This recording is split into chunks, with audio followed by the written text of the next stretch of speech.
제주의 다양한 소식을 전해드리는 뉴스브리핑 순서입니다. 1949년 4.3 당시 부모가 모두 학살되면서 16살의 고아가 됐던 김명원 할아버지. 살기 위해 막내 동생을 지인에게 양딸로 보냈고 70여 년의 세월이 흐른 지금 호적을 되돌릴 길이 없어 동생은 유족으로도 인정받지 못하고 있습니다. 이처럼 4.3의 소용돌이 속에 수많은 희생자가 나오면서 호적 관계가 뒤엉킨 경우가 많죠. 이 같은 문제를 해결하기 위해 4.3 특별법이 개정됐고 후속 조처로 4.3 가족관계등록부 정정 전담반이 오는 26일부터 활동에 들어가는데요. 어떻게 달라지는지 알아봅니다. 최근 4.3 특별법 개정 전에는 4.3으로 피해가 있거나 희생자의 유족이어도 다른 사람 호적에 올라가 있다면 소송을 통해서만 정정이 가능했습니다. 하지만 법률 개정으로 가족관계등록부 정정 신청을 하고 4.3 실무위원회 심사를 거쳐 4.3 중앙위원회가 심의 결정하면 일부 가능해졌습니다.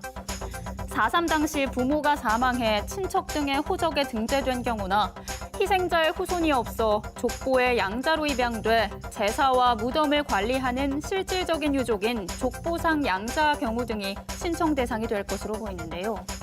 가족관계등록부 작성과 정정은 재적 등본이 있는 경우로 사망 기록 없는 희생자의 가족관계등록부 사망 기록 작성과 가족관계등록부에 사실과 다르게 기록된 희생자의 사망 일시 또는 장소를 고칠 수 있게 됩니다.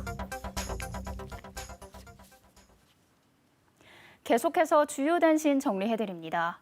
70여 년 전 제주 4.3 당시 일반 재판에 넘겨져 억울한 옥살이를 했던 김두황 할아버지가 형사보상금을 받게 됐습니다. 제주지방법원은 국방경비법 위반으로 기소돼 수감 생활을 했던 김두황 할아버지에게 1억 5,462만 원의 형사보상 지급을 최근 결정했습니다. 4.3 일반 재판 수형인에 대한 형사보상 결정은 이번이 처음으로 김 할아버지가 재심으로 무죄를 확정받은 지난해 최저임금을 기준으로 최저 1급의 상한선에 구금 일수를 곱한 규모로 보상금이 책정됐습니다. 제주 4.3 희생자 유족회는 성명을 내고 4.3 위자료 차등 지급 방안 철회를 요구했습니다.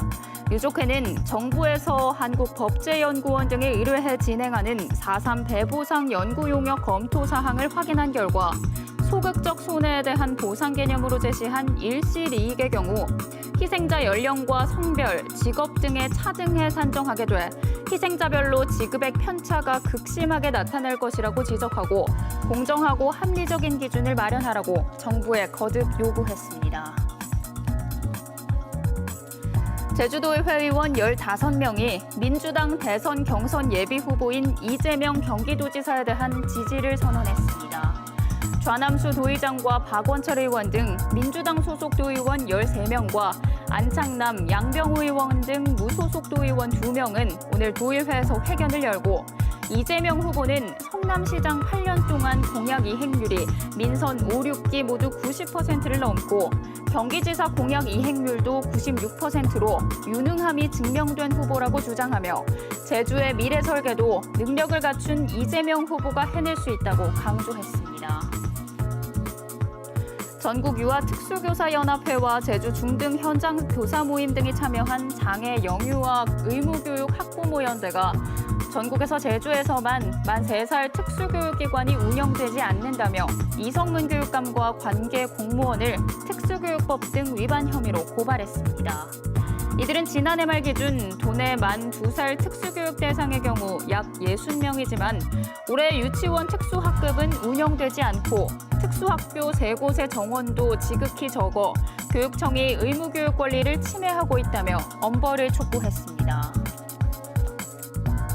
제주도는 지난해부터 부동산 소유권 이전 등기 특별조치법 시행 이후 현재까지 1,749건의 발급 신청이 접수돼 314건에 대해 확인서를 발급했다고 밝혔습니다. 유형별로는 토지가 270여 건, 건물이 30여 건입니다.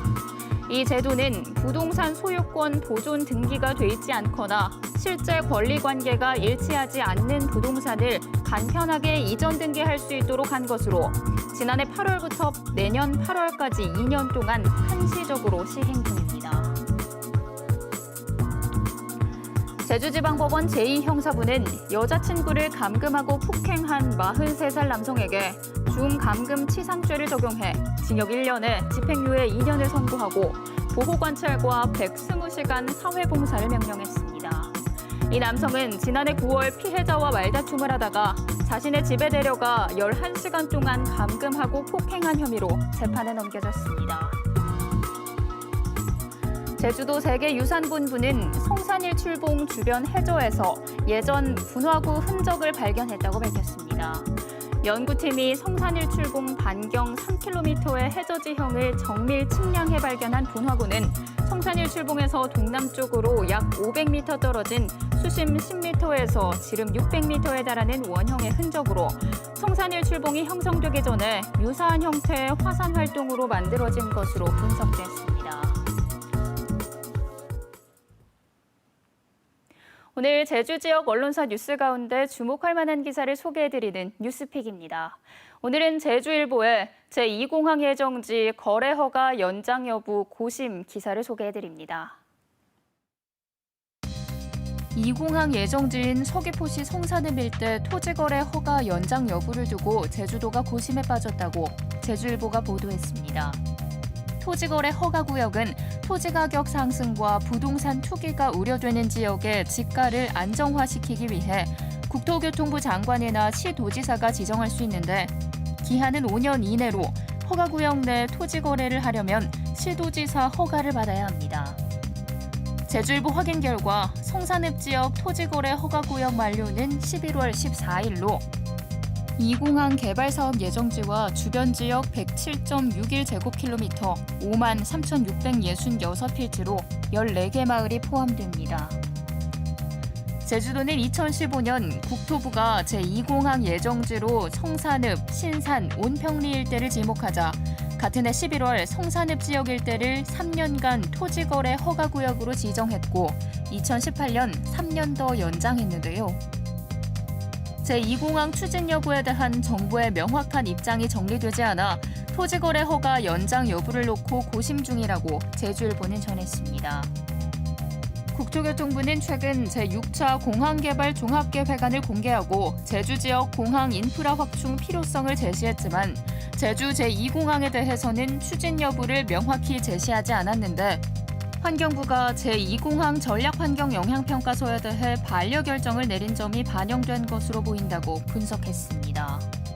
제주일보는 앞으로 제주도가 연장이 필요하다고 제한지역 기간 연장안 계획을 수립하고 행정예고를 한 후에 도시계획위원회 심의를 거칠 계획이라고 덧붙였습니다.